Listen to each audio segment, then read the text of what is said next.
You've probably heard of the freshman 15, putting on a little bit of weight that first year of college.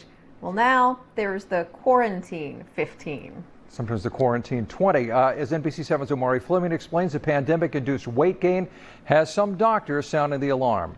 Well, some of us know the quarantine 15 all too well. I actually call it the COVID 20. Not able to work out enough, but still enjoying those sweet and sometimes savory snacks while packing on the pounds. Doctors say it is a recipe fraught with health risks. Of course, it's upsetting that we're going through this, but I try to eat through that as well. Meredith Mockler admits the pandemic blues have made her intimately familiar with the quarantine 15. I've gained the quarantine 15. Really? Oh, absolutely. Doing what?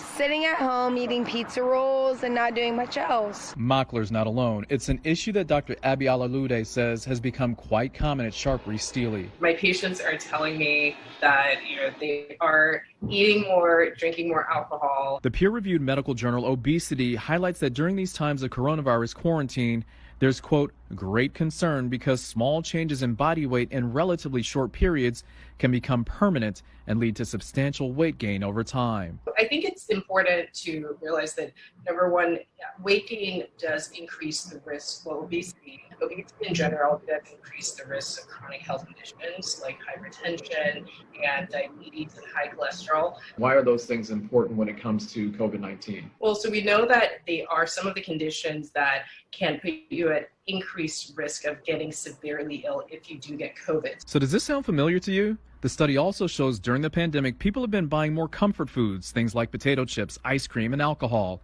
Google Trends also shows more searches for restaurants and baking terms and a decline in searches for healthy eating, habits that can have an impact on your immunity for fighting coronavirus. That's important to realize that you should eat a healthy diet as much as possible. And then, exercise is a very important part of maintaining your immunity and your immune system. So if you don't exercise enough, then that can cause weight gain as well. Omari Fleming, NBC7.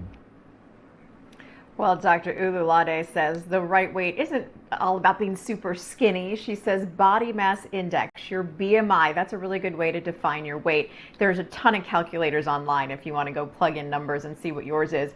Basically, it's a formula that takes into account your weight and how tall you are. If you need help with nutrition, Sharp has a weight management program. Mark, I finally had to ask my husband to stop making fresh sourdough bread every day so that I could avoid this exact situation. But I understand what these folks are talking about. Absolutely. And I think, Catherine, in addition to TP, I think baking supplies were some of the first things that were like making store shelves empty, right? But yeah, that's true. Sometimes you got to show your stomach who's boss. Weird times. That's right.